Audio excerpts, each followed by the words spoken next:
say the invocation, please. Come on up.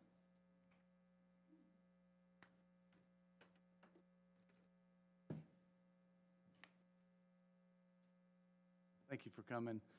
Ladies and gentlemen, Hugo's been here before. This man can pray like it's nobody's business, and I really appreciate it. So if you would proceed. These are trying times that we're in, and these aren't new times, though, because Paul wrote to the church in Corinth, and he said this, and this would be our prayer tonight. His words were, "Praise be to God and Father of our Lord Jesus Christ, the Father of compassion and the God of all comfort, who controls us in our tribulations, that we may be able to comfort those who are in trouble with the same comfort with which we are ourselves comforted by God." Lord, we mentioned tonight that all who are here are under great pressure, far beyond our ability to endure, so that we despair even for life itself. We pray for patience and perseverance for all, but especially for those who may be on the verge of giving up, even turning their back on a clear call given by you. But we are encouraged, dear God, that all these troubles happen so that we will set our hope upon you. Allow us, dear God, this moment of grace, and we will speak well of your name when you deliver us. One word from you, God, tonight we ask, because we know things do change on your authority.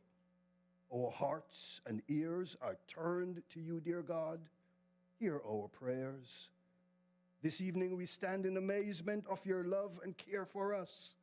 Oh, how you have protected us and caused our lives to be enriched. We seek now your wisdom and guidance as we deliberate matters concerning the lives and well-being of your children, these citizens of Monroe. Grant each and everyone here a sense of wonder concerning this moment and the special kingdom purposes you are entrusting to us. And if we are careful and hear you well, dear God, your will be done. Your kingdom will come in heaven and on this earth and in this community.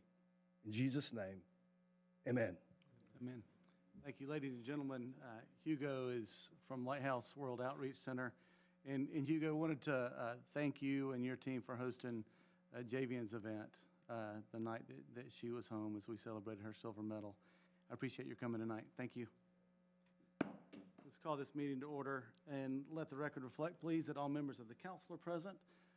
Almost all members of staff are here. Mr. Probst is joining us by phone. Logan, are you there? I'm there, Mr. Mayor. Thank you, sir. Hope you're having a nice trip. Yes, sir. I need a motion of approval for the agenda, please. So moved. A motion by Mr. Ross Bradley and a second. Second. Second by Ms. Malcolm. Any discussion? All in favor signify by saying aye. Aye. All opposed, like sign. Motion carries, that passes. Moving to the approval of the consent agenda, that's council minutes, executive session minutes, planning and code minutes, planning commission, historic preservation, and the HVAC purchase and installation of $15,800 to purchase the Paulson Cheek Mechanical. I need a motion to approve the consent agenda, please. Move to approve. A motion by Mr. Nathan Little. Is there a second? Second. Second by Mr. Ross Bradley. Is there any discussion? Hearing none, all in favor signify by saying aye. Aye. All opposed, like sign. Motion carries, that passes. Moving to the public presentation, Domestic Violence Awareness Month is this month, and Chief Dykes has his sweet bride Ashley here, and I think she's going to introduce us to her son. Hey, Eli, we're glad you're here. And Eli's girlfriend is named Catherine.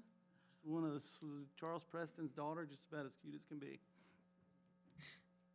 Would you like to tell us anything before I read? Yes, well, First of all, thank you so much for allowing me to be here and recognizing Domestic Violence Awareness Month. Domestic violence affects 1 in 4 women, and it affects over 15 million children nationwide. Children are a product of domestic violence, and they are traumatized by that on a daily basis. So they are part of our statistic. And Project Renewal is a domestic violence shelter and intervention program that serves Walton, Newton, and Rockdale counties. In 2020, we assisted 808 victims of domestic violence from Walton County alone. And without the community support, we would not be able to do what we do, and just bring awareness to domestic violence. It is not something that is limited to a certain socioeconomic status or a ethnicity or gender or anything. We do have a men's unit that serves as one of the only men's unit in the state, as well as a children's outreach and a children's specialist that allows children to continue help with their education and allow limited interruption in their schooling and gets them the resources that they need to be successful. And our mission is to ensure that victims of domestic violence learn to live in a domestic-free or violence-free life, and empowers those that are survivors to just thrive and learn that they can live without their abuser. I appreciate your being here, and I appreciate the job that you do, and I know it's a hard day-to-day. Yeah. You have probably your number one fundraiser is coming up. Yes. So in February, which is February 26th, we have Dancing with the Stars of Project Renewal of actually 2020. It was postponed due to COVID. And so that is going to be our biggest fundraiser coming up. We are still looking for sponsorships, and tickets will be going on sale soon for those. And you are going to be one of our judges. So Well, being the judge is a lot better than being the dancer. That was last time. I did not win. no, I don't think you did, but I wasn't there. So. Well, I'll do a little reading, and then we'll see if they have any questions. Okay, perfect, thank you. Proclamation from the City of Monroe, Georgia. Whereas domestic violence is a systematic pattern of power and control perpetrated by one intimate partner against another, which includes but is not limited to intimidation, physical assault, battery, sexual assault, threats, emotional and psychological abuse, or other abusive behavior. And whereas in the United States, an average of 20 people experience intimate partner physical violence every minute, which equates to more than 10 million abuse victims annually.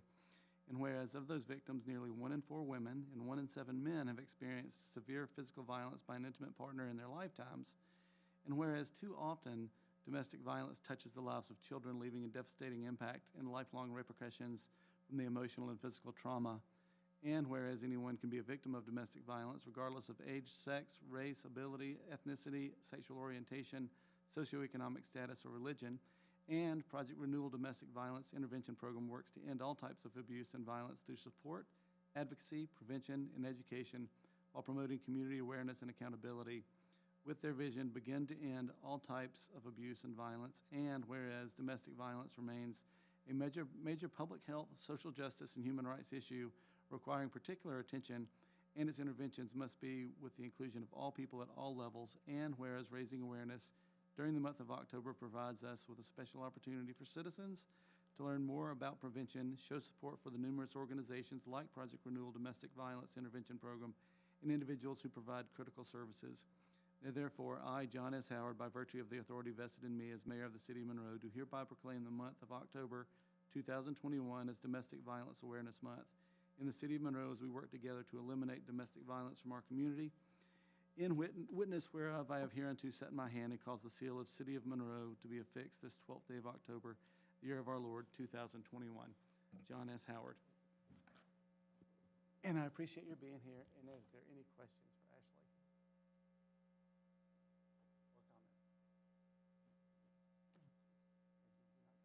Or comments? Yes, ma'am. Eli, thank you for sharing your mom and dad with us. We lucked up, and I think you did too. Moving to our public forum, we have a pretty good group of folks here tonight. Let's start with Travis Pegram from 495 Cedar Ridge, Monroe.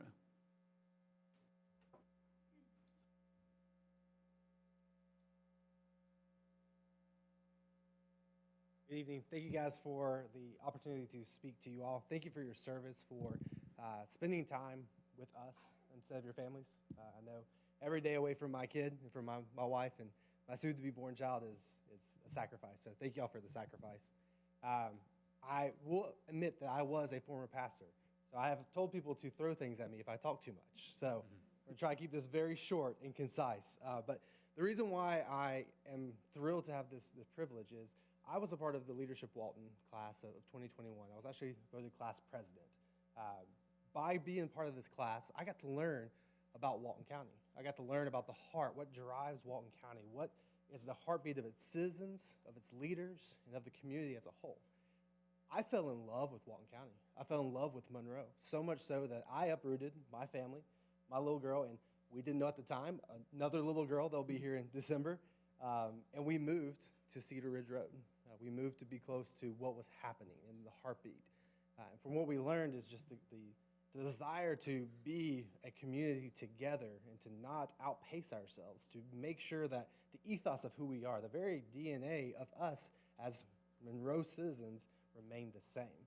So when we started hearing about these big developments and these big communities starting to be populated rather quickly, in my opinion, because we just moved here a few months ago, obviously, it concerned us, especially the size of the community based off the road that we have. And so my question and concern to my wife was, how is our quality of life? How is this going to affect us and our little girl? See, I didn't choose to move into a subdivision. I chose to buy a 2-acre lot of land.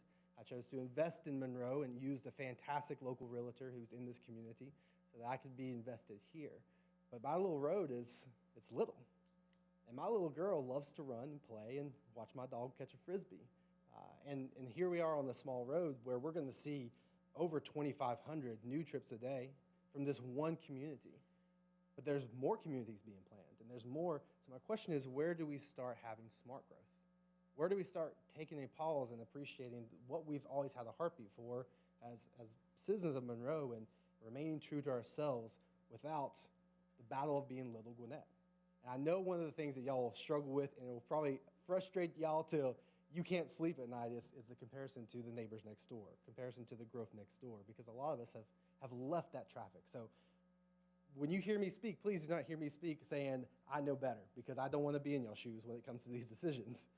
But I want you to hear my heart and my family's heart. And a lot of my neighbors on Cedar Ridge, we've already seen basically street races down our road.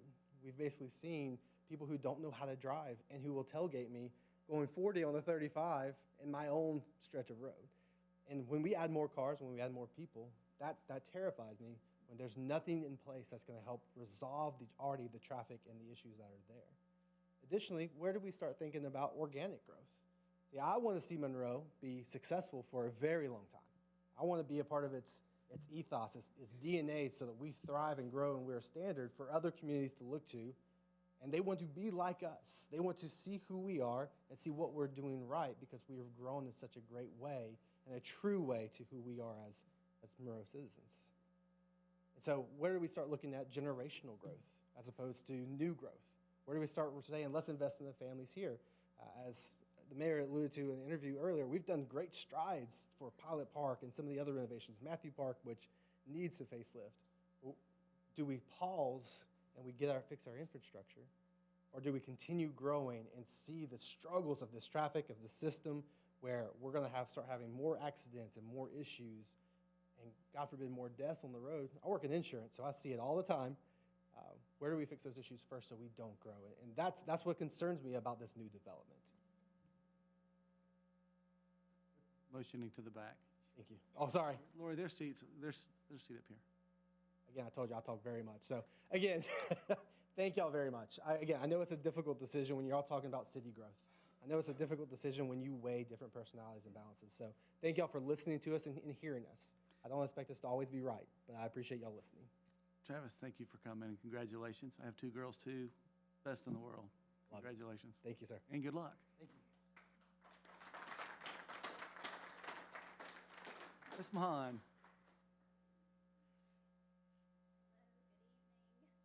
Thank you for coming. Yes, thank you all for allowing us the time to speak. So, my name is Amy Mahan, and I have lived off Double Springs Church Road for 20 years. And here to express some concerns that we have regarding the large proposed subdivision, or the largest proposed subdivision within City of Monroe, that will definitely have an impact on the quality of life for the residents on Double Springs Church Road. So first, Double Springs Church Road is a rural road with agricultural land and large lots with parcels that range between 5 and 100 acres, which is one of the many things that we residents on this road we love. That's why we moved there. At any given moment, you're likely to see someone riding their horse or someone driving their tractor down the road.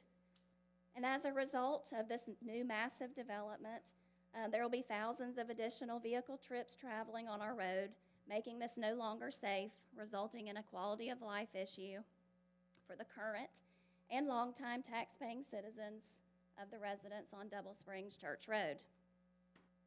Next, we have many families that walk with or without their dogs on the road, and kids that enjoy playing and riding their bikes outside. Again, as a result of this new massive development, there will be thousands of additional vehicle trips traveling on our road, making these activities no longer safe.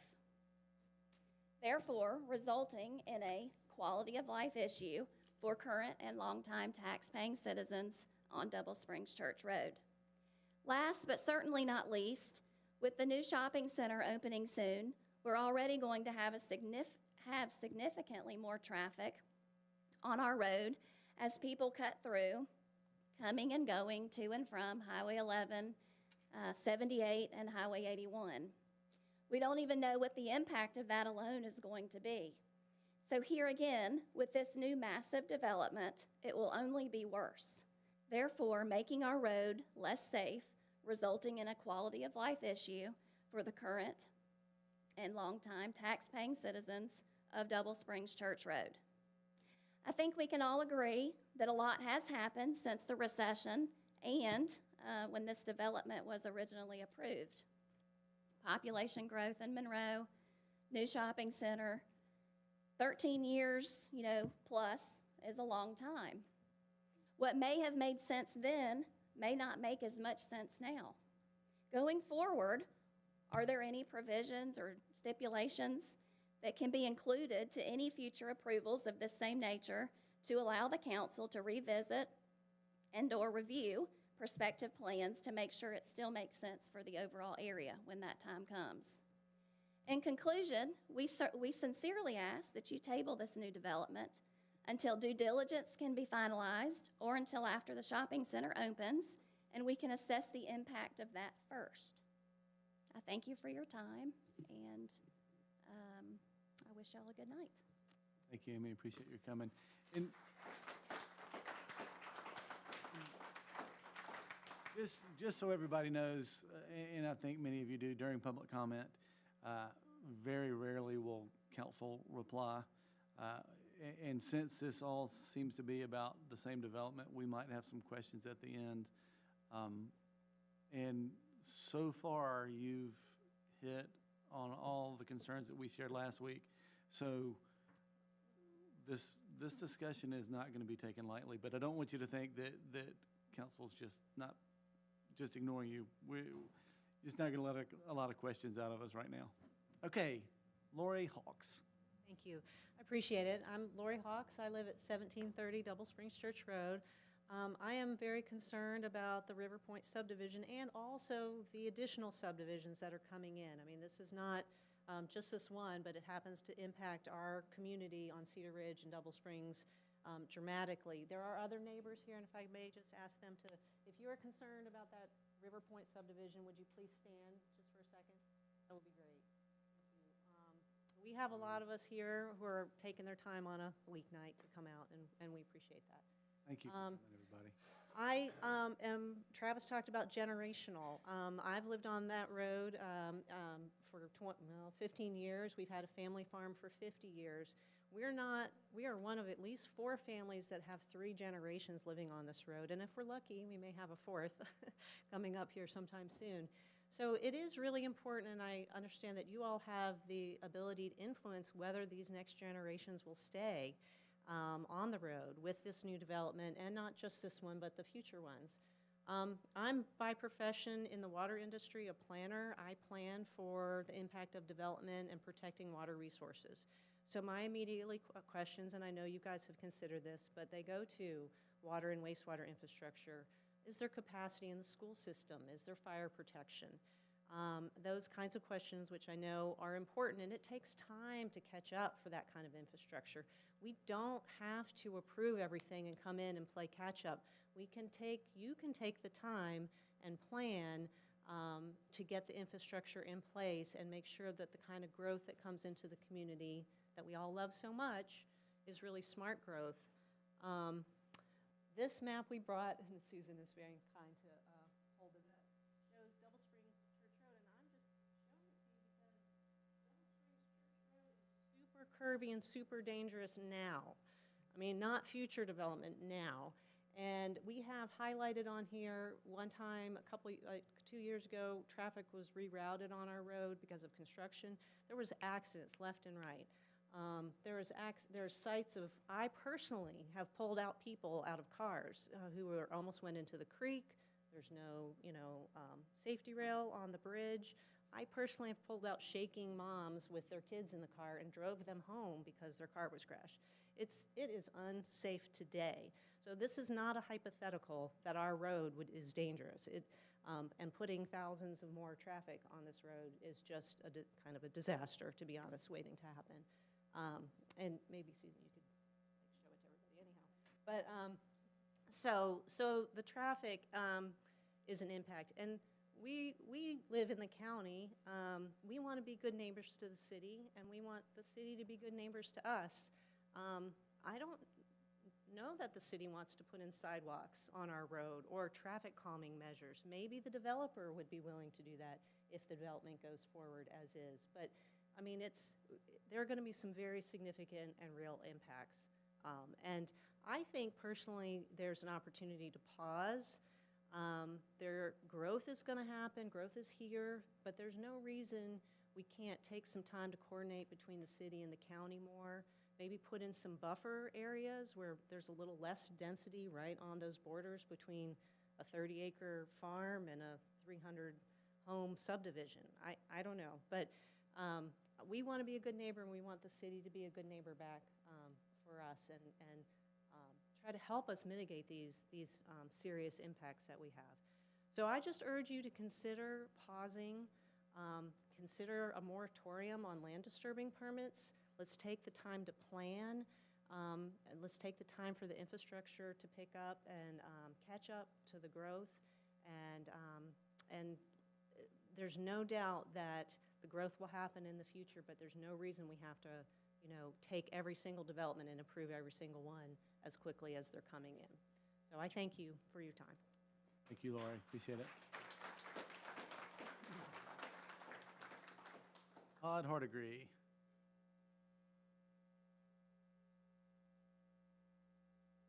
You look like you've done this before. I appreciate you removing it.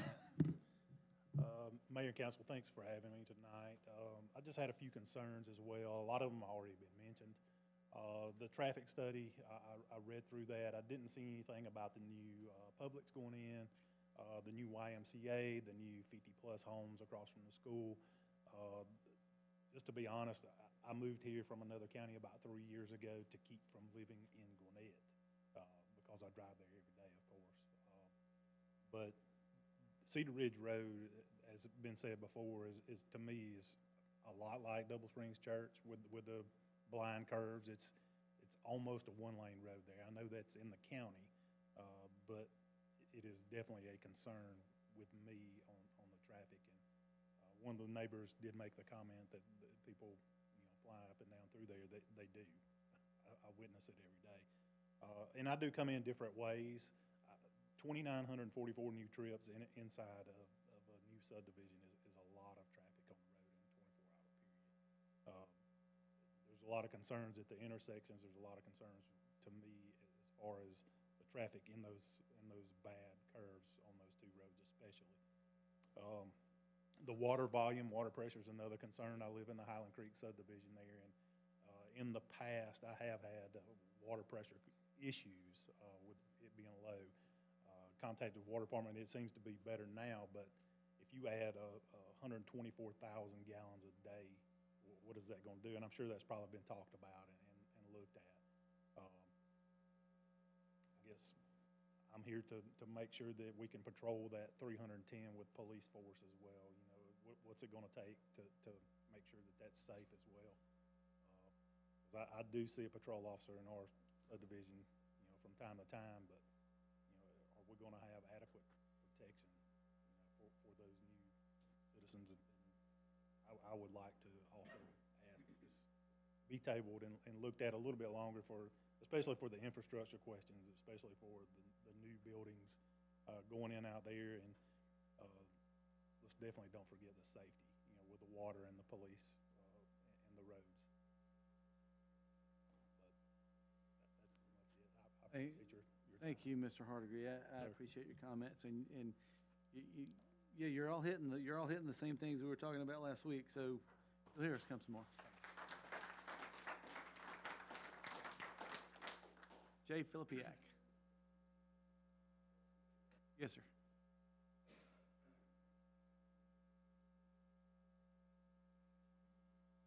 Thank you for coming in, Jay. Good to see you. I'm Jay Filipiak. I live in the Highland Creek subdivision right up at the front.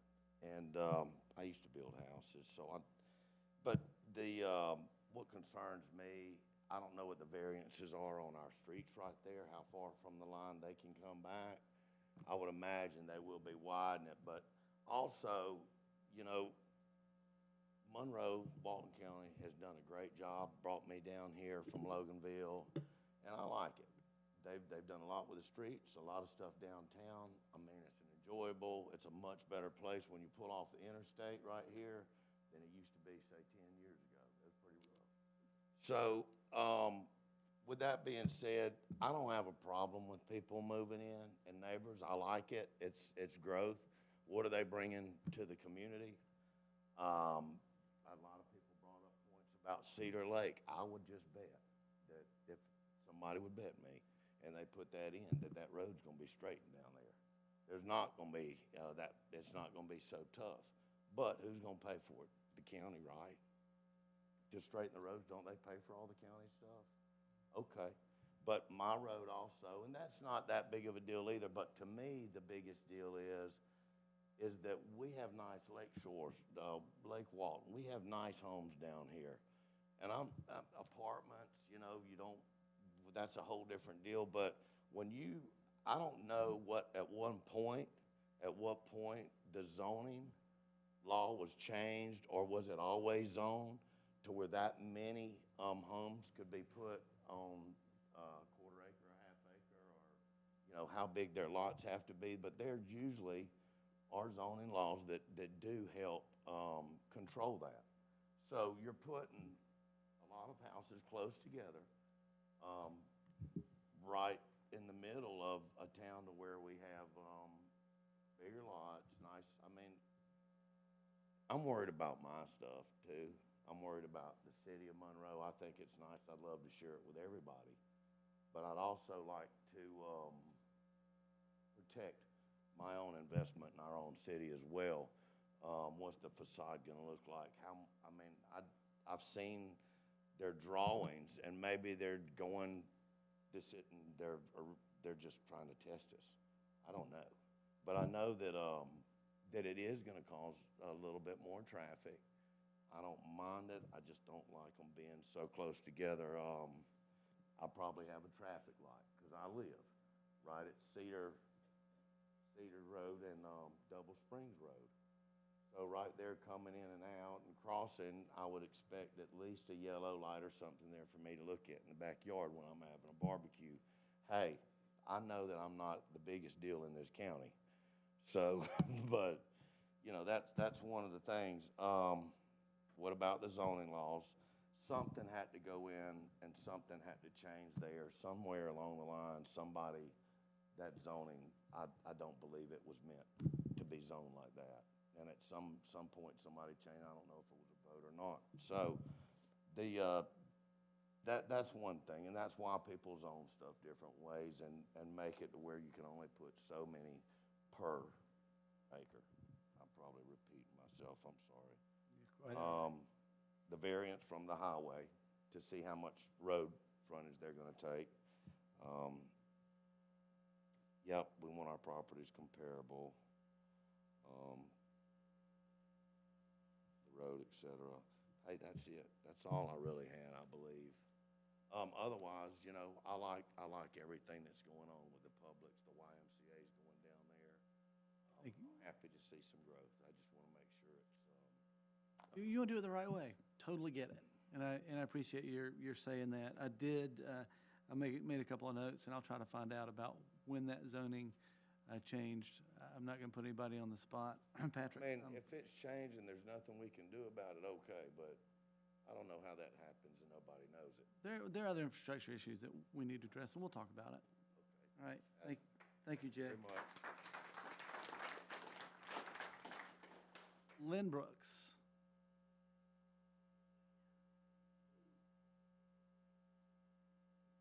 Thank you for coming out. Good, thank you. My name's Lynn Brooks. I live on Cedar Ridge Road, and my land boards right across the pasture, what I used to call the pasture. I've been there 38 years. And when I moved there, it wasn't even a house across the road from me, wasn't nothing nowhere around me. But I knew it was coming. And Matt Thompson put the subdivision across the road from me. That's fine. But at least he spaced them out. He spaced the houses out. Now we're talking this, I just found out about this yesterday, so I'm sort of lost in the shuffle on it. But what I understand, it's going to be from R1 to R1A. Is that what they're trying to do? No, sir. So it's just going to be an R1? I think it's just R1, Patrick. All R1, yes, sir. Just R1, period? Yes. Which is what, how many square feet? 14,000 square feet? Anybody know? Patrick's is. Yes, that's 14,000 square foot lot minimum. 14,000 square foot, which is what, 120 by 120 feet? 100 feet Is wide. that about right? 100 feet. Yep. Now, me and you, what, about 10 feet, 15 feet away right there? Mhm. Add another 105 feet to it. Right, You know what I'm saying? absolutely. That's a lot of houses. That's a lot of houses. They talking about putting 9 houses on my fence line right across there. Mhm. Traffic is already gone stupid out there. I mean, traffic is, we got Sonny Doster made a proposal to do a 35-mile-an-hour speed limit. They come in and put it in for the county right there. I've seen sheriff cars come across there 60 miles an hour, you know, running down the road all the time. You get around that curve down there, there's gonna be a lot of wrecks. I mean, they already happening out there at the school. Or at Charlotte Row, around that stop sign. How many times have y'all replaced that stop sign down there? More than I want to count. I mean, it's gonna get crazy. It's gonna absolutely get crazy.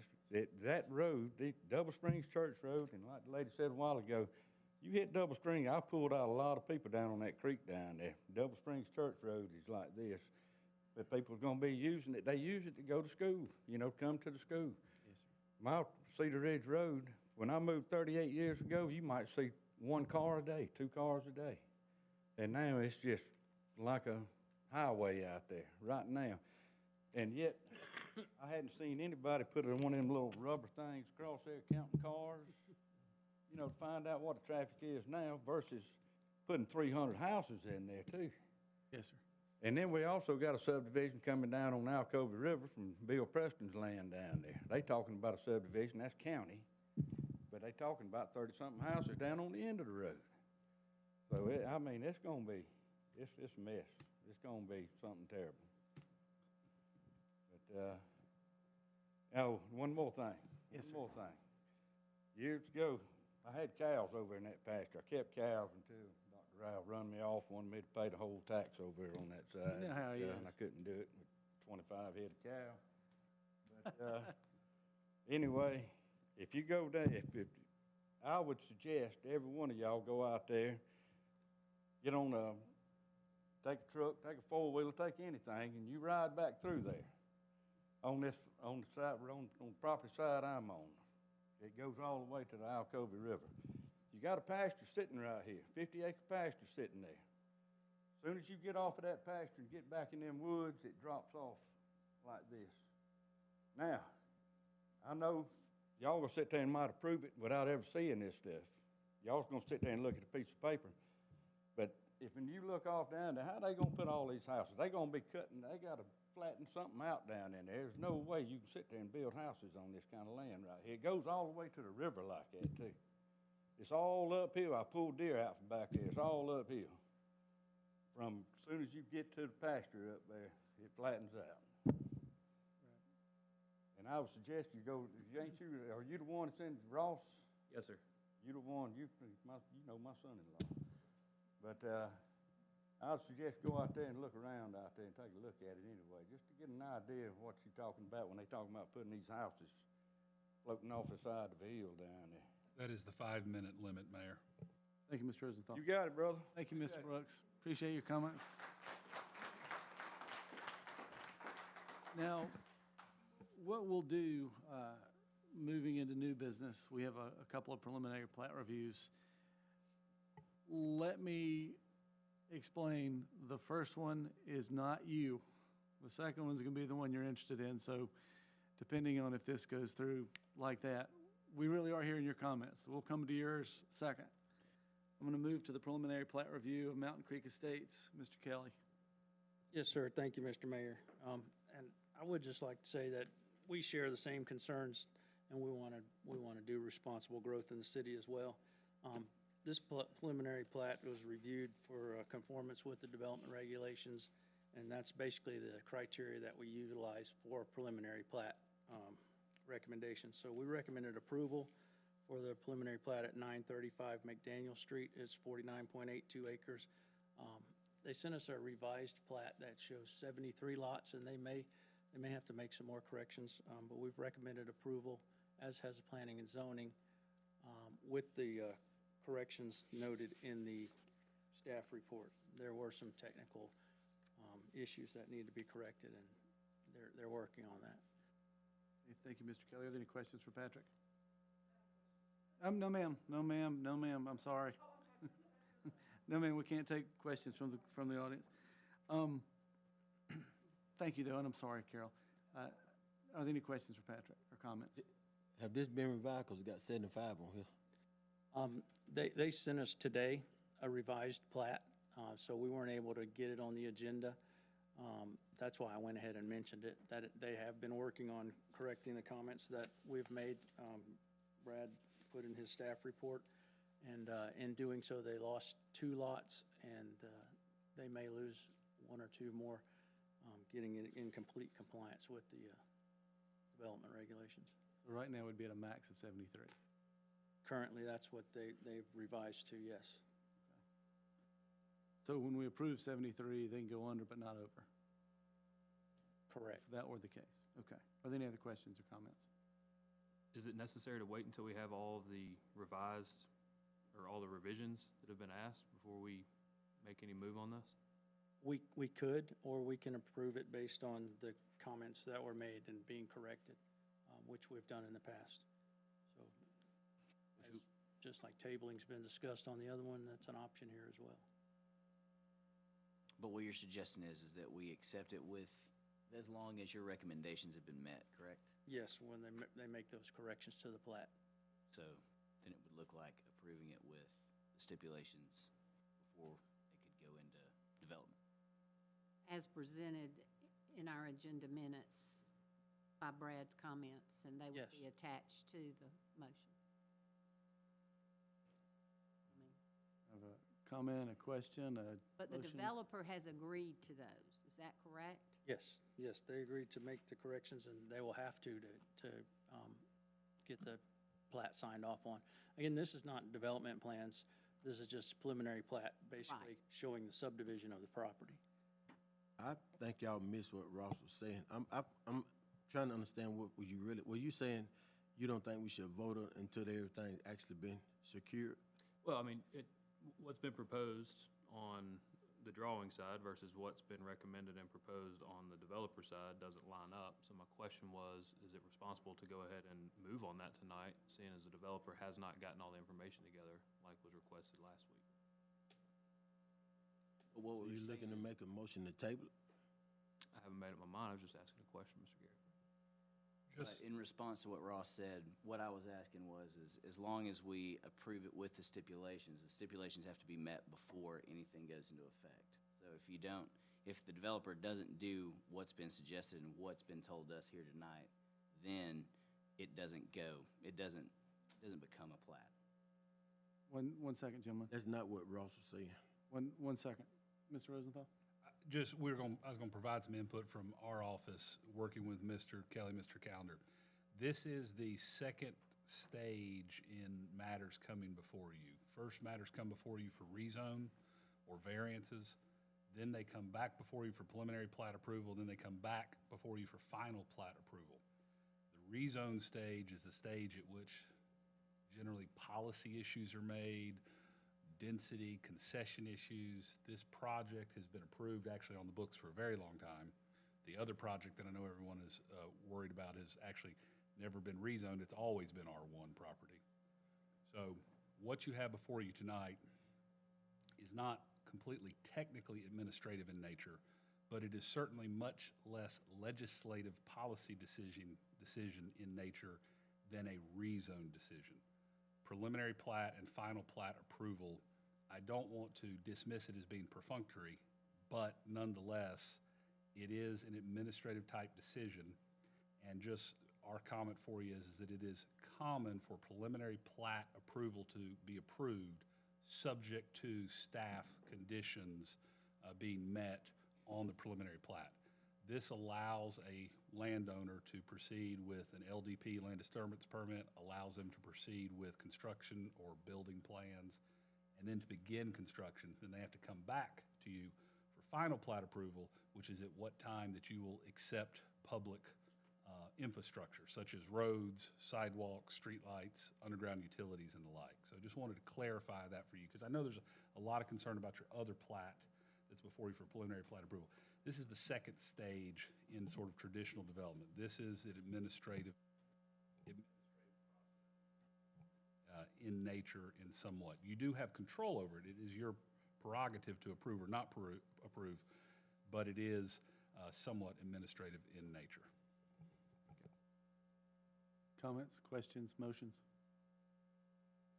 I just would like for either you or Patrick, before we go any further with either of these preliminary plat approvals and discussion, is to explain to the citizens about the by right development situation that we have with this particular plat and this development and the one on Cedar Ridge and Double Springs Church.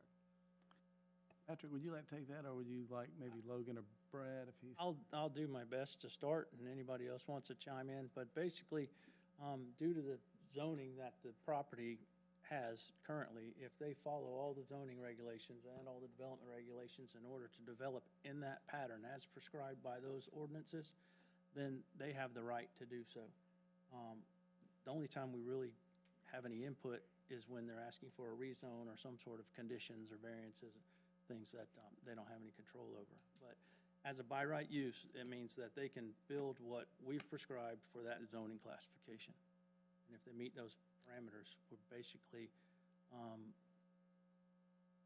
as an administrative preliminary plat approval, we're required to recommend for approval because we have nothing to recommend denial on.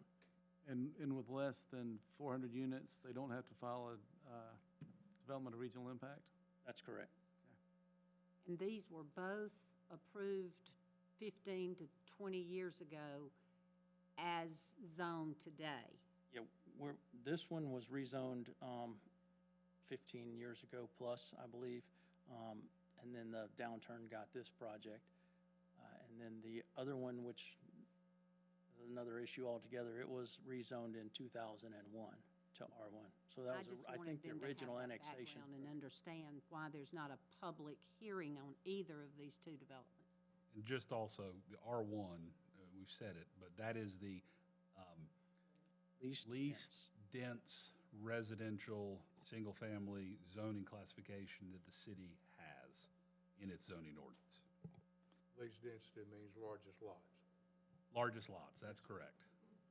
But again, let's stick with this one for Mountain Creek Estates. All right, so Mr. Mayor. Yes, sir. To move us along on this one, it's been on the books for a long time. It's surrounded by other subdivisions. In my view, this one is markedly different from the 310 house unit. So I'm going to go ahead and make a motion to approve. A motion by Mr. Dickinson to approve. Is there a second? Second. Second by Ms. Malcolm. Is there any discussion, any more questions? Hearing none, signify by saying aye. Aye. Aye. All opposed, like sign. I oppose. Motion carries with one opposition. That passes. Moving to the preliminary plat review of River Point, Mr. Kelly. Yes, sir. Thank you again. This is the property we've been discussing most of the evening. It's a preliminary plat review for the Pacific Group in order to pursue development plans. The recommendation from staff and from planning and zoning is for approval of this preliminary plat with the 4 conditions listed in the staff recommendation and on the cover page recommendations. They had 4, and I believe those corrections have actually been made. If I can verify that with Brad, those corrections have been made. So we're recommending approval of the plat pending any other decisions y'all might want to make. Thank you, Mr. Kelly. Prior to entertaining a motion, which I'm fully expecting in a couple minutes, I need to ask for discussion or questions. I would just like to point out, I think, as I expressed last week in a meeting on this particular one, as I understand the R1 zoning and is there today, and by right that people have the right to build based upon that zoning as they have proposed.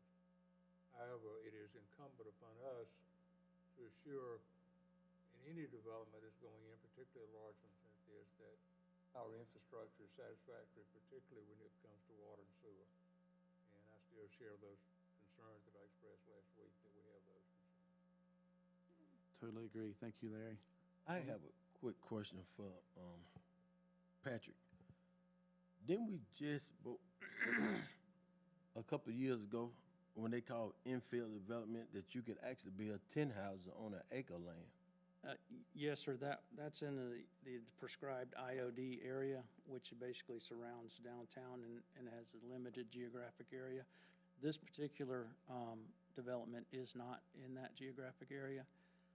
And I would mention too, I know you didn't ask me about this, but Mr. Bradley mentioned it, considering the infrastructure and the other concerns that have been brought up in work session and this evening, we have entered into some discussion with the developer about potentially phasing this project and doing things such as that. They've also actually given us a draft development agreement that we would have to work out through the city attorney's office.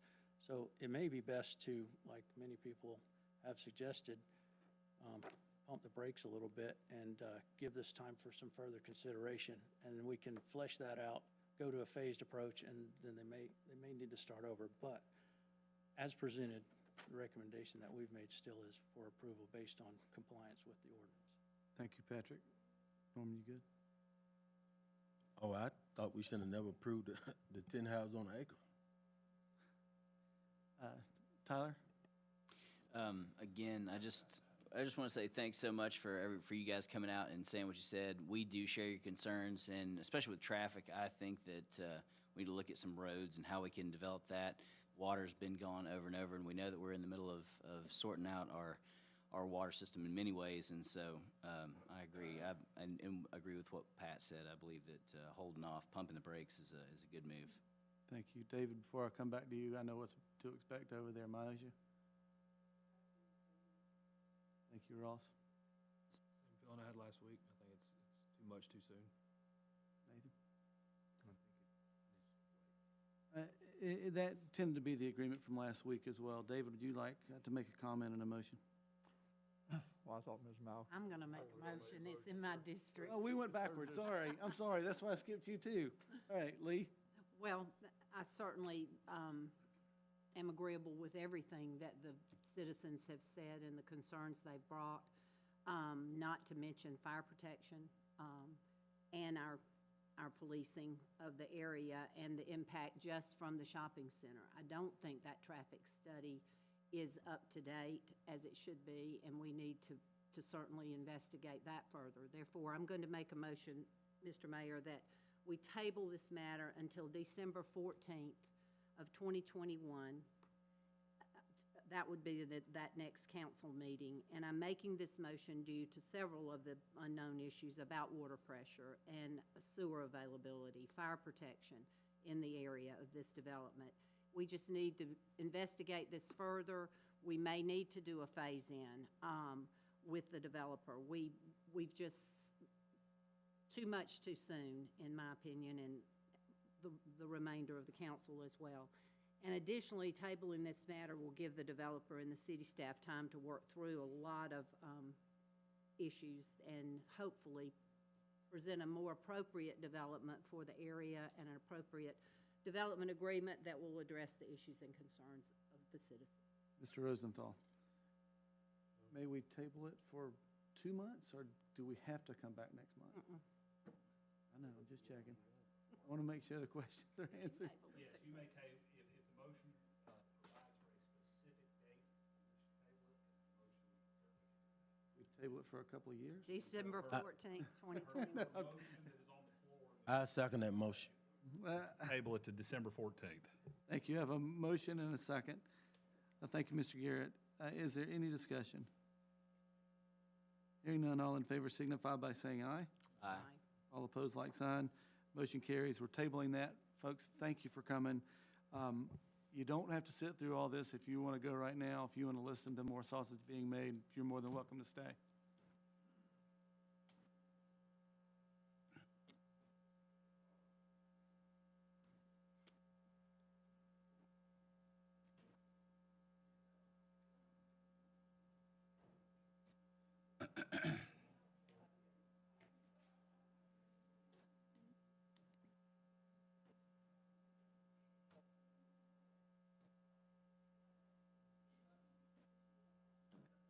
You're not escaping that easy, Kim.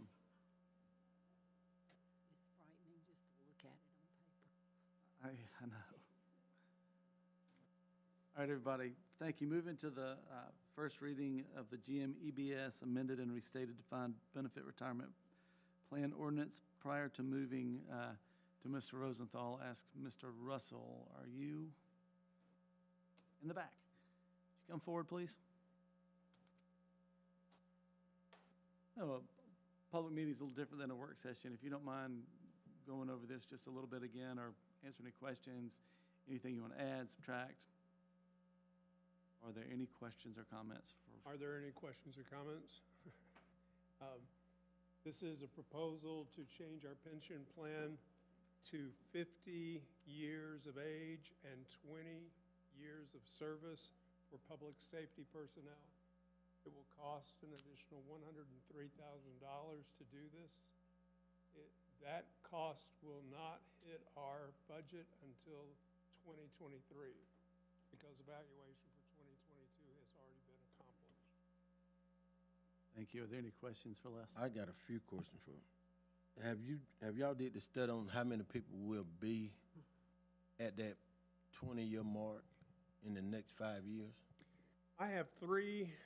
I believe there's 3 people today that would qualify for it.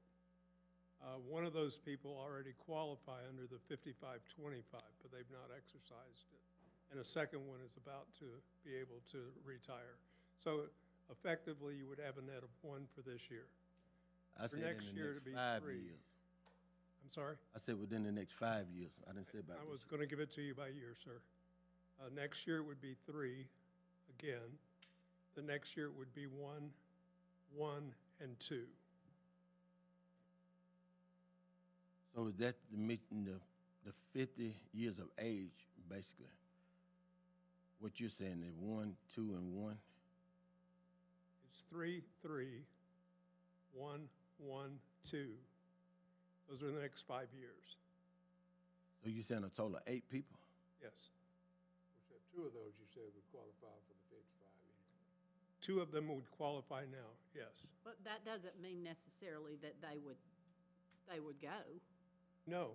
I mean, hopefully they're gonna remain. So Right. It's not a, my question, are you talking about qualifying for the 20 and 50 years? That's what you got to be talking Right, that's what I'm talking about, yes, sir. Okay, so how many would be qualifying for 20 years in the next 5 years to 20-year retirement? And my next question would about be for the 20 years is, would that be at 2% per year, or what would that be at for the 20 years retirement? So our factor is 2%, yes. So it'd be at 40% for 20 years. Yes. But you don't know how many people will be at the 20-year mark within the next 5 years, not the 50-year mark, but the 20-year mark. So again, I looked at it, we would have 3 that would qualify for this year that would be at the 50 and 20. Because remember, you have to meet on both sides of that. So if we change it, for the first year, you would have 3 people that would qualify. No, you can retire in 20 years and only start being paid when you turn 50 years of age. Right. They don't have to be done together. Right. That's what my question was. How many people will be retired for 20 years within the next 5 years? That was my actual question. So it had nothing to do with the 50 years. It only had to do with how many people will actually be able to retire with the 20-year mark in the next 5 years. That's what my question was. Okay.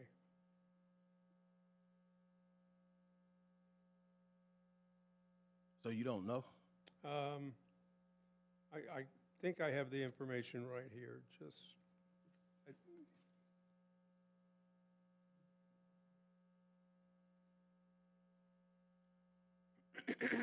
So on service, right now, we have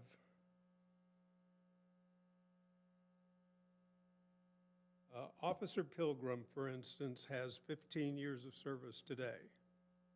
And out of this list that I've got, I have 17 people on the list, and he's the lowest one.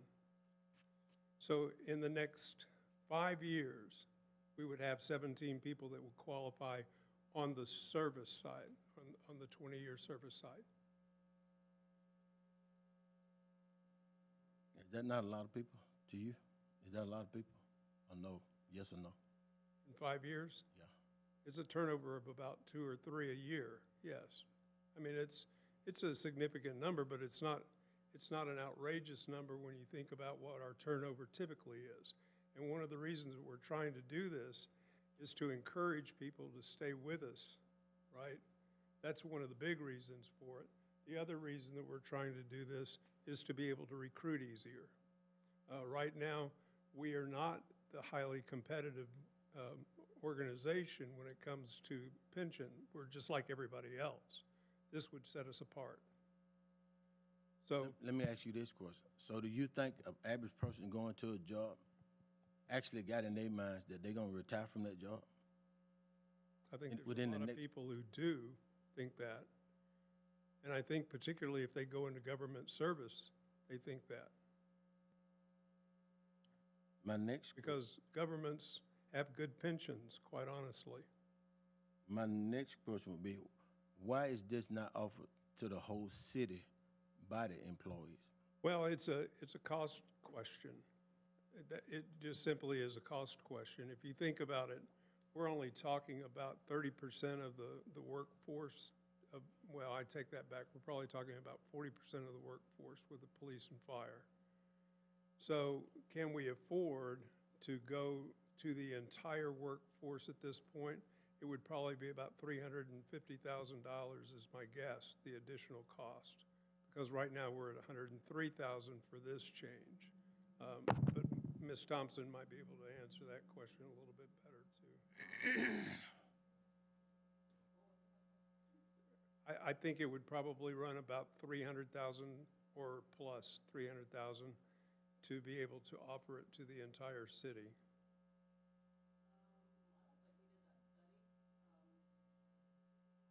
I don't think we did that study for the entire city, so I'm not exactly sure how much it would be. I'd hate to even quote a number because I'm not sure. The study was only done on public safety. It wasn't done for the entire city. But again, the reason, Objective, I'm sorry.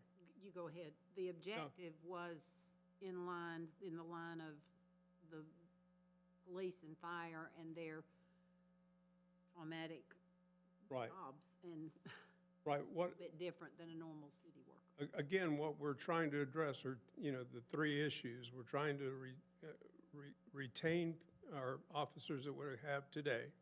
We're trying to recruit easier. And the other part is that it's a tough job. It's just a tough job. Their job of going on an accident scene, not knowing what they're going to find when they get to the accident scene, having to dodge a bullet every once in a while. Those things add a lot of stress and a lot of mental stress that a lot of officers have to deal with. We're giving them an opportunity to be able to get out of that stressful environment after serving their city very well. The job of an HR director is stressful, but it's not stressful like a police officer or a fire officer. Quick question. How long have y'all been discussing this? I think the first conversation around this probably happened about a year ago. And then during the budget meetings, it was asked to explore and look at these different alternatives. Could we pay more? Would we be better off to add additional officers? In the recruiting environment, what became very clear was that it was more advantageous to us to try to figure out how to keep existing staff and how to retain those people. So that's what we've attempted to do with the proposals that we've made on the salary increases and in terms of the pension plan. Excuse me, gentlemen, 1 second. Logan, I heard some feedback. Did you have a question or a comment?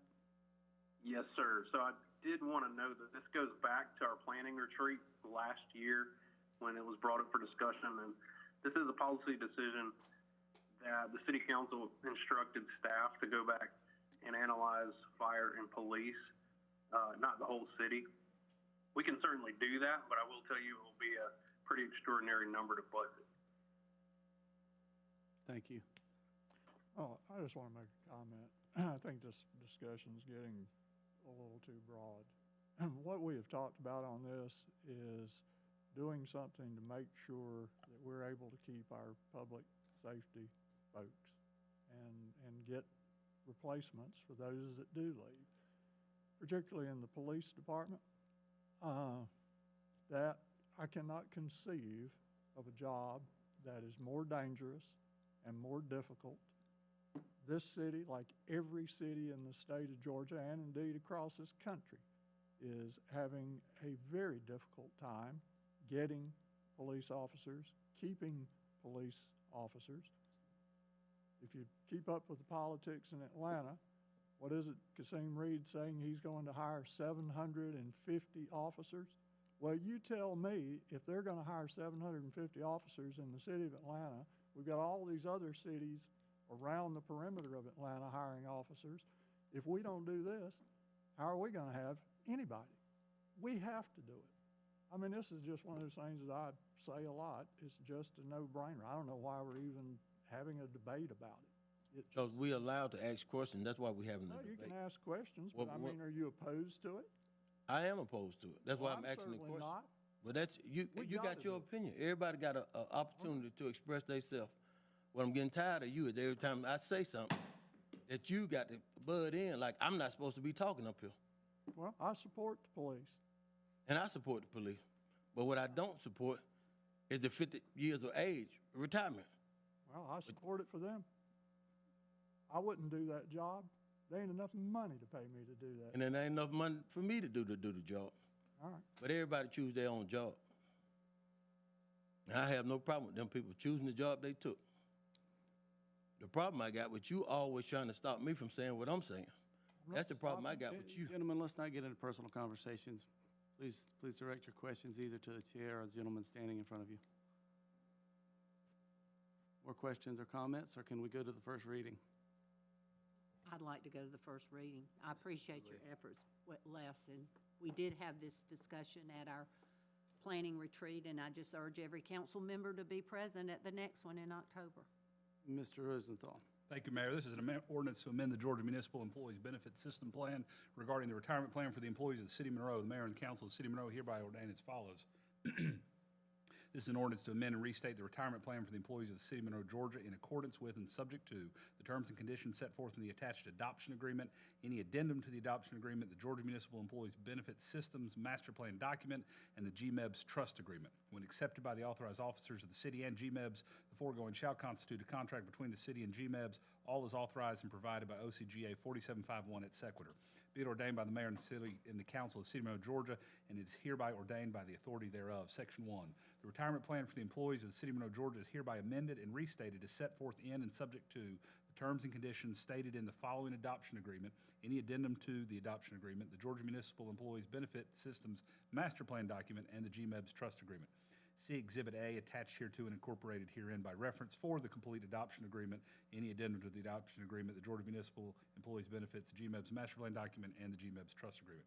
Section 2, except as otherwise specifically required by law or by the terms of the master plan or adoption agreement or any addendum, the rights and obligations under the plan with respect to persons whose employment with the city was terminated or who vacated his office with the city for any reason whatsoever prior to the effective date of this ordinance are fixed and shall be governed by such plan, if any, as it existed and was in effect at the time of such termination.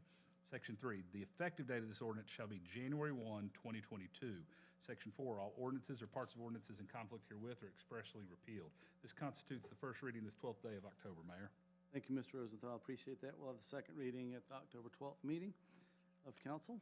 Moving to the second reading of the zoning ordinance code text amendment number 11. Mr. Rosenthal, would you please? Thank you, Mayor. This is an ordinance to amend the zoning ordinance of the City of Monroe, Georgia. The Mayor and Council of the City of Monroe, Georgia hereby ordain as follows. The zoning ordinance of the City of Monroe officially adopted June 10, 2014, effective July 1, 2014, as their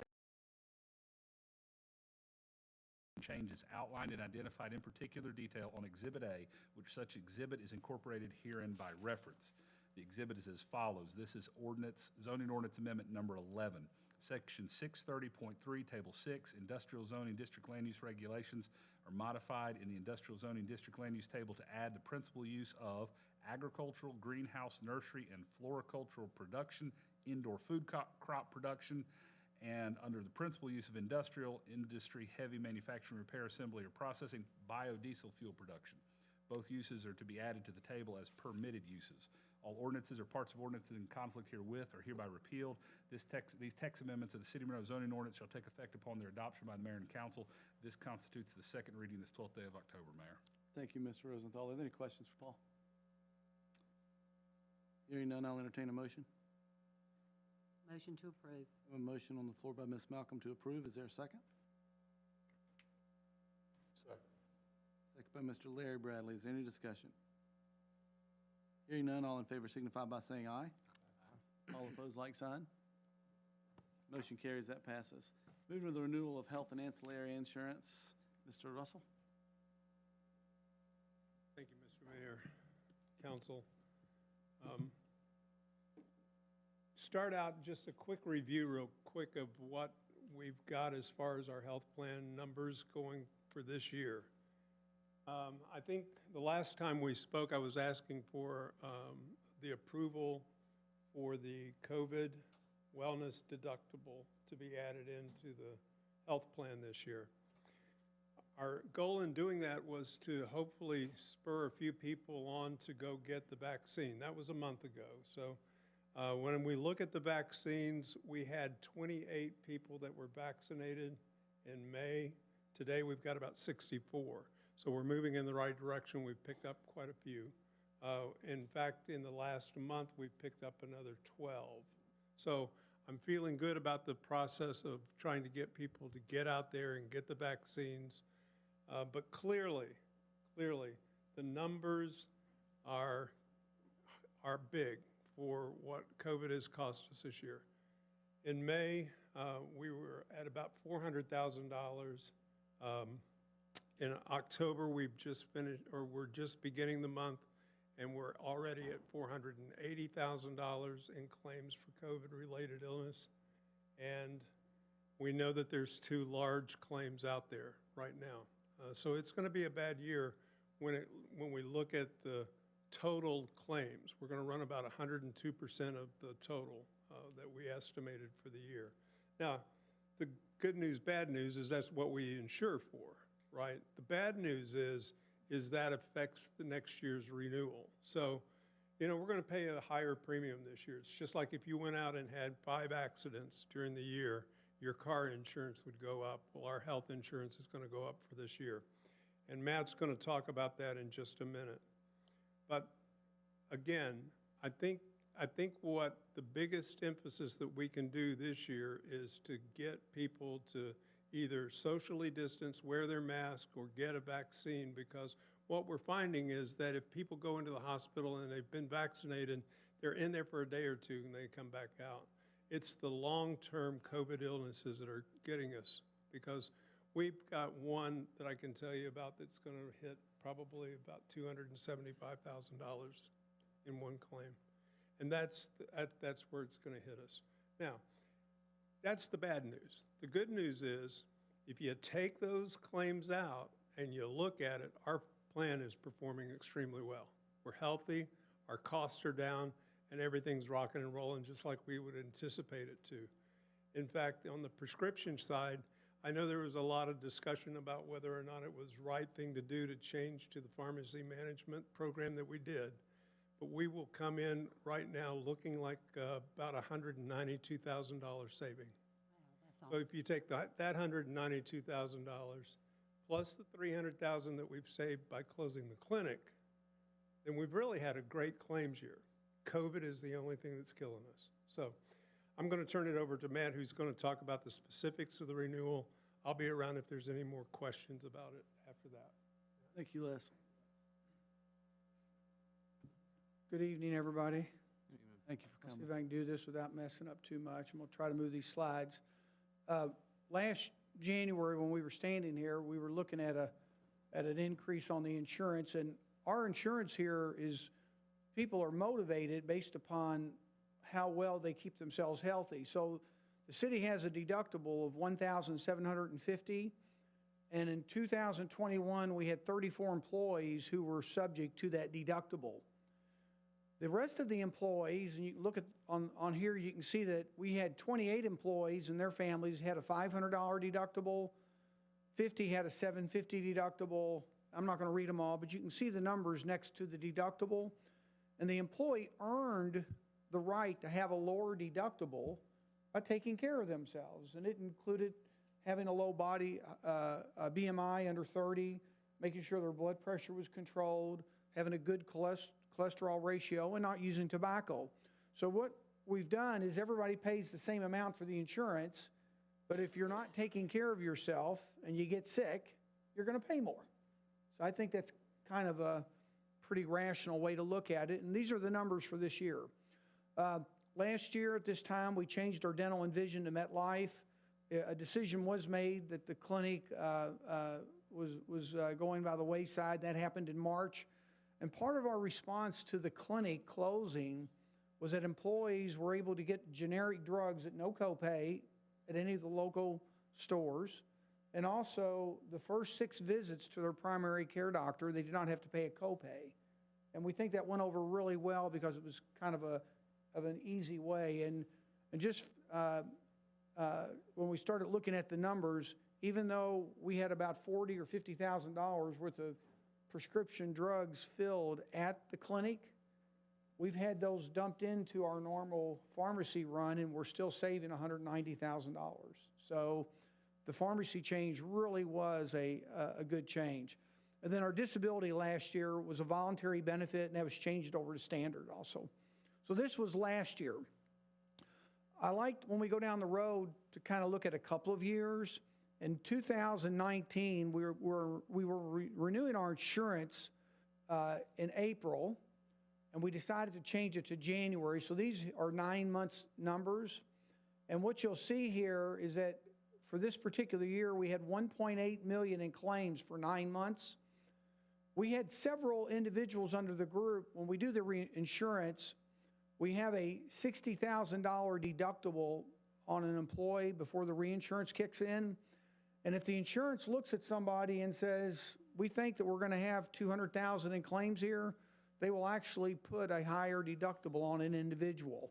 And back in 2019, we had several members who we had individual higher deductibles on. We then had claims over 60,000. So you can see that right here we had quite a few numbers in the red that we were actually picking up. But the city's actual net paid on that was just under 1.4 million. And again, that was for 9 months. In 2020, these were the claims that were above our, what we call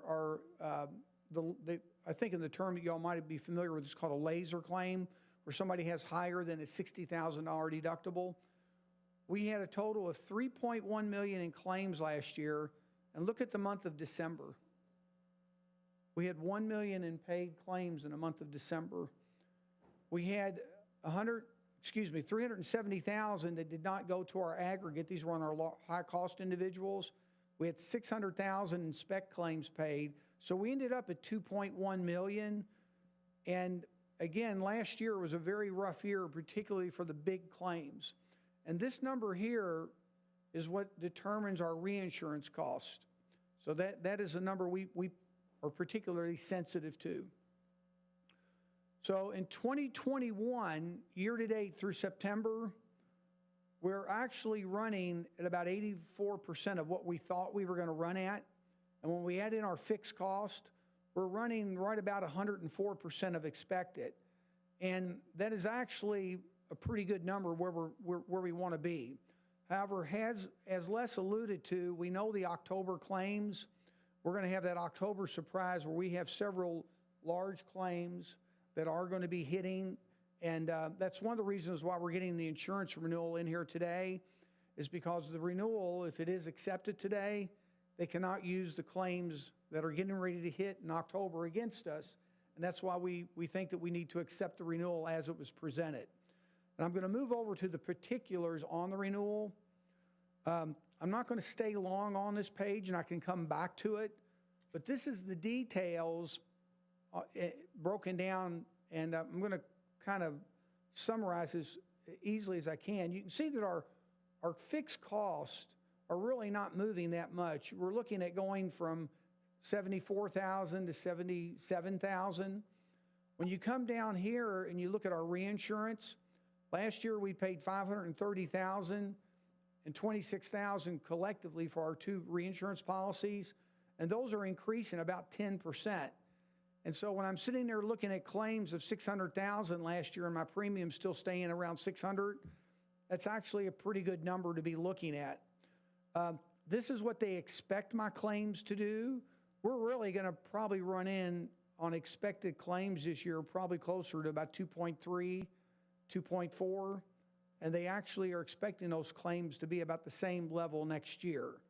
So this is actually an excellent renewal that we got from Aetna.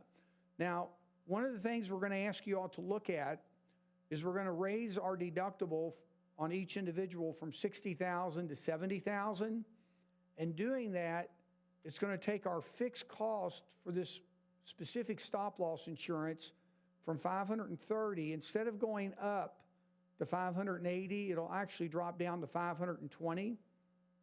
It does cause my expected claims to go up an equal amount.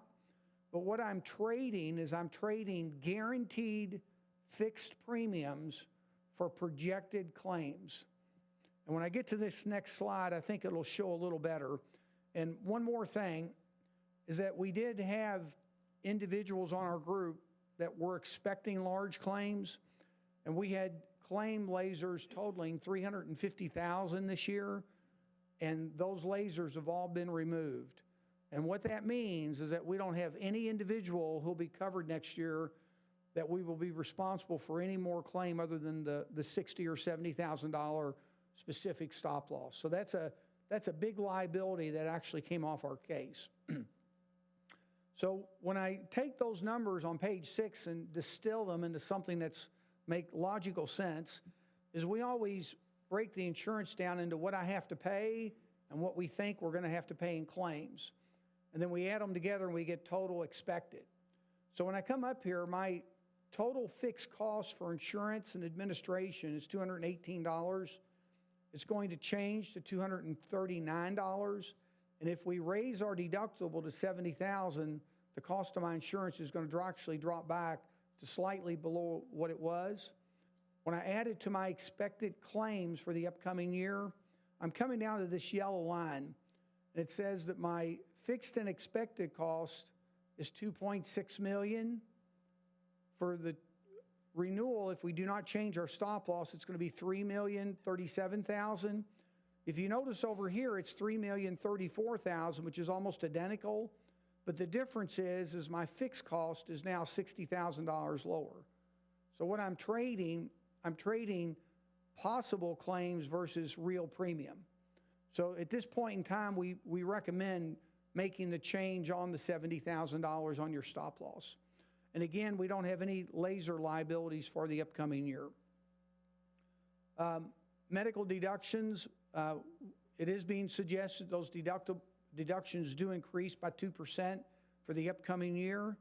And this way you'll see these numbers increase accordingly.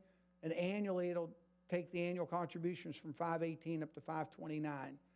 These are the number of individuals we have on single employee spouse, employee children, full family. And these are the number of employees who've actually waived coverage for the current year. On the dental side, and I'm trying to move through this quickly to give you all time to ask questions. On the dental side, we changed to MetLife last year. We had a 6% cap on the renewal. They're giving us a 5.7% increase. The city offers two plans, a high plan and a low plan. The city pays all the employee cost and half the family cost on the low option. And if an employee chooses the higher insurance coverage, they pay the difference. So this is cost neutral to the city. The annual premium increase on this option is going from $78,000 up to $82,000 for the dental coverage. We did look at some options on the dental, and on these renewal options, what we're suggesting is a higher plan option. This will not impact the city's cost. It will only impact those employees on the high option. And we have a fair number of employees who do take the high coverage, but I'm going to flip back just a second. These are the current contributions for the high options, $7.82 for single, $40.96 for the family coverage. And if we come in and we change our annual maximum from $2,000 to $3,000, then that increases slightly to $936, and the family goes to $4613. If we decide to change both the annual max and the orthodontia max, then it increases even a little bit more. And again, this keeps the city's cost unchanged. It's just basically giving the employees more coverage to choose from if indeed they want the high option. And I believe that staff is recommending the option here where we just increase the amount on the annual max and leave the orthodontia at $1,000. I believe this is the option being recommended by staff. The vision coverage with MetLife had no change in the contributions, and that'll remain unchanged for the upcoming year. The basic life was standard. The city provides $50,000 worth of life insurance on each employee. That too is unchanged. It's under a rate guarantee, and the city's annual cost for that is approximately $26,000.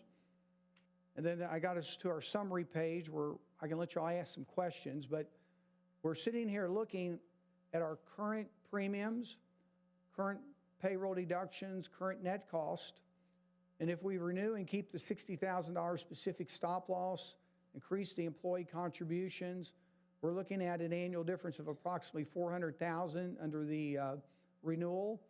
If we change the stop loss, we're still looking at approximately the same increase, but we're reducing our fixed cost on the renewal. On the dental, if we go with this option with the $3,000 annual max, you can see the premiums increase, but the cost on the increase is borne by the employees and payroll deductions, and the city's cost is unchanged under that option. And again, there's no change on the life or the vision. So I know I ran through that rather quickly, but I wanted to give you all time to respond, and if Les would have anything he would like to add that I may have omitted, I'll offer him back up. Thank you. Any questions for Les or Matt? Question on the 2% increase from the employee perspective. When was the last time there was an increase to the employees on health premiums? I'm sorry. I think the question had to do with the employee contribution increase. Correct. And 2% increase. We increased it 2% last year as well, which was the first time that we had done it. And what was, this slide jumped by pretty quick, but how much does that difference make in total to us? this number right here, this is the, if I think I heard you correctly, and If we sorry, did Counsel. not do pass the 2% on to employees, how much more would it cost the city? It'd be right here, the difference, the current contributions are 518, and making that change of 2% takes them to 529, so it's approximately $11,000. Any other questions? For an individual associate, I believe the cost difference was $1,434, and it goes to $1,467. It was right here, the slide here. $1,463. And the $60,000 to $70,000 deductible, is that for the entire organization? Is that per person? I'm sorry, I didn't. That's a great question. And again, I was trying to go through this quickly, let y'all answer questions. The city has a $60,000 deductible on any one individual. So that every man, every woman, every child has a $60,000 deductible on their medical claim, and anything above that's picked up by the reinsurance. So moving it to 70 is going to save us theoretically. Right. In fixed costs. Nathan? You're a financial guru, so. I think a 2% increase is reasonable, and it seems to make sense. They're playing the odds there on raising the deductible, but hopefully we'd win in that. Ross? Keep them healthy. I mean, this is a little above my expertise, so I would just ask Les, I mean, is this a plan that you think is in the best interest of the city? I think it is. Well, I trust you and your knowledge, and I have no issue with it. Good answer, Marcia.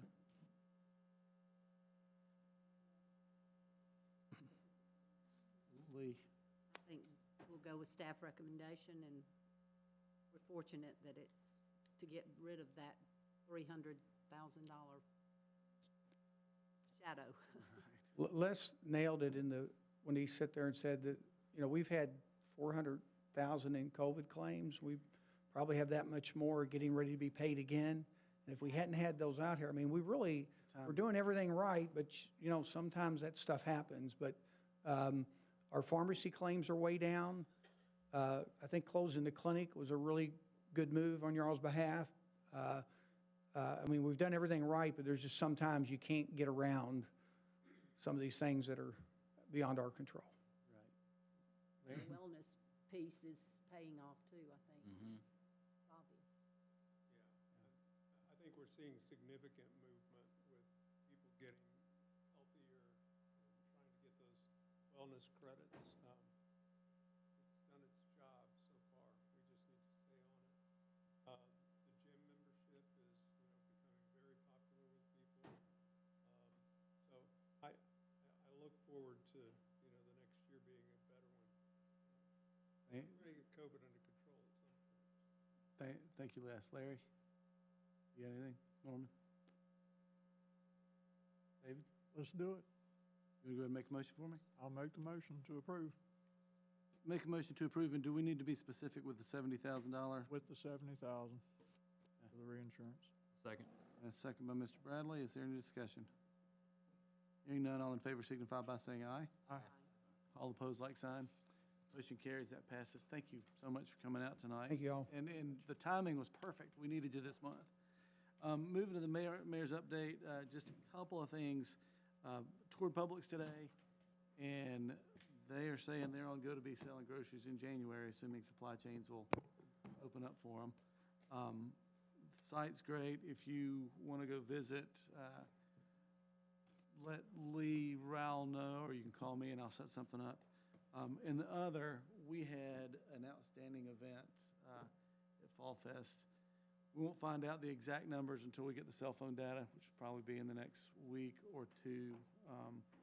But it was a beautiful day and just totally packed. So thank you, Public Safety and Streets and Public Works and Fire. And of course, Leanne and Sadie who aren't here, but it was an awesome day. And that being said, Mr. Mayor, may I'd be remiss if I didn't ask this. Can I read something short real quick? And I want to address any issues with the new retirement deal. Because I think this one little section that I'm going to read really captures the essence of why we chose to make that decision moving forward. This email was sent to the Public Safety Committee last week once this got pushed on to the full council. It says, from a personal perspective, and I will say it's tough for me to read as a father of little kids, so it may be tough for some to hear. It says, from a personal perspective, I still know the name of the first lifeless child that was handed to me by a distraught babysitter who found that beautiful 4-month-old deceased in his crib, a death that was eventually ruled to be Sid's, after we did everything possible to revive him.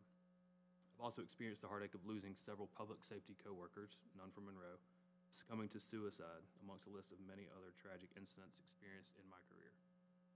I could go on. There's an article attached with a lot of good information, but I think it's important that, at least for me, I say my piece, that the reason why this has been focused mainly for public safety is it a dangerous job? Absolutely. And it is one that all of our public safety personnel have signed up to do. But at the same time, the physical and emotional damage and trauma that comes along with serving in that type of field is something that it's our responsibility to address it. And to make this city and working in that specific department something that is palatable for anybody that comes through here. And so for me, I wanted to share that because I've got a lot of friends in police and fire that have seen a lot of terrible things. And it's almost irresponsible to ask people to stay on a lot longer than they may feel they're capable of doing so. So that's all I had. It wasn't. thank you, Mr. Bradley. Mr. Probst, do you have anything for the good of the group, the good of the city? Nothing for me tonight, Mayor. Thank you. Thank you. Have a great trip. I need a motion to adjourn, please. So moved. A motion by Mr. Little. Is there a second? Second. You, Tyler? Second by Mr. Tyler Gregory. All in favor signify by saying aye. Aye. All opposed, like sign. Motion carries. That passes. Good night, everybody. Thank you for coming.